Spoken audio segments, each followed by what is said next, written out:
Hello learners, आज की video में हम poem the road not taken को करेंगे।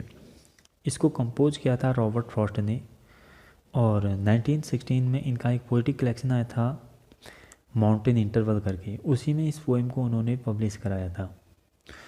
So the road not taken का मतलब होता है कि वो रास्ता जो मैंने नहीं चुना या वो डिसीजन जो मैंने नहीं लिया।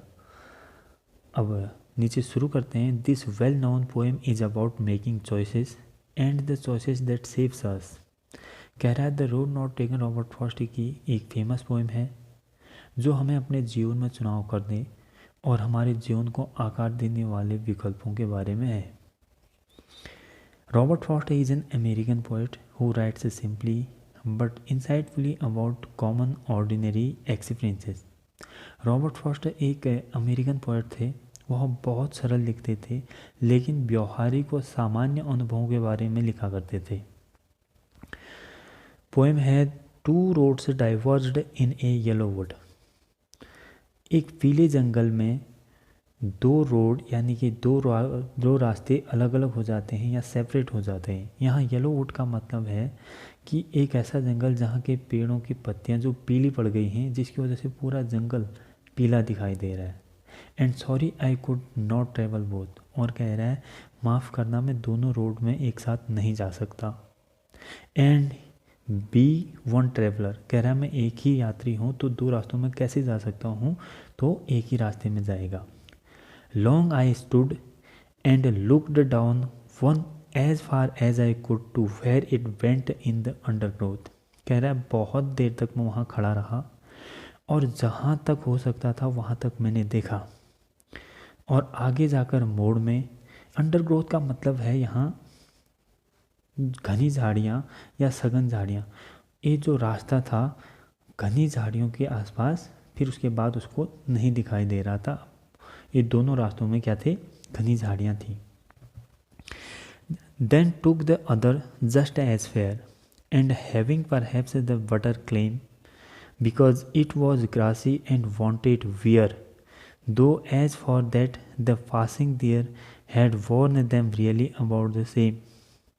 कह रहा है दोनों रास्तों को वह भली भांति देखता है और निर्णय करता है कि वह दूसरे रास्ते से जाएगा।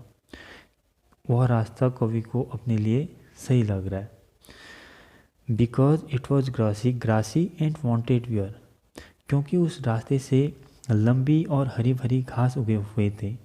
यहाँ वॉन्टेड वेयर का मतलब है अनयूज्ड रोड या जिस रास्ते से कोई गया ना हो। Though as for that the passing there had worn them really about the same. अब यहाँ कह रहा है जबकि दूसरा रास्ता पूरा बंजर दिखाई पड़ रहा था, मतलब उस रास्ते से लोग पहले गुजर चुके थे या जा चुके थे, इसीलिए कवि दूसरा रास्ता खुद के लिए बेहतर विकल्प मानता है क्योंकि अभी उस रास्ते से कोई नहीं गुजरा था। And both that morning equally ले, यहाँ पर कवि कहता है कि दोनों रास्ते एक जैसे ही हैं। In leaves know stuff had trodden black, और दोनों ही रास्तों में पत्तियाँ दबी या कुचली हुई नहीं हैं। I kept the first for another day, और उसमें कहता है कि जिस रास्ते पर वह आज नहीं जा रहा है उस रास्ते पर वो कभी फिर जाएगा। Yet knowing how way Leeds on two way I doubted if I should ever come back, और यहाँ पर उसको खुद को पता नहीं है कि कौन सा रास्ता कहाँ मिलेगा, या हो सकता है ये रास्ते आगे जाकर मिल जाएं, और उसको इसके बारे में कुछ भी नहीं पता, और उसे शक है कि बाद में वह उस रास्ते आएगा भी या नहीं आएगा।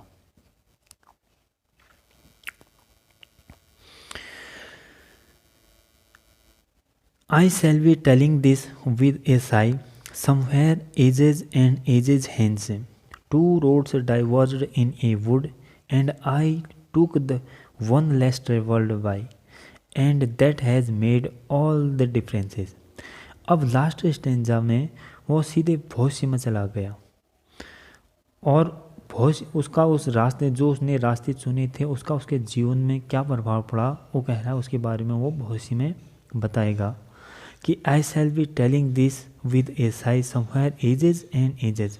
कुछ समय बाद या कुछ महीनों बाद या कुछ सालों बाद वह आहें भरते हुए बताएगा कि मैं एक जंगल में 2 रास्ते थे और वो उस रास्ते को मैं गया जिसमें बहुत कम लोग चले थे या बहुत कम लोग गए थे।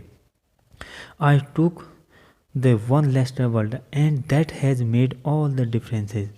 और उसके इस निर्णय ने या उसके इस रास्ते ने उसका पूरा सोचने का तरीका ही बदल दिया या उसकी ज़िंदगी ही बदल दी। Thank you.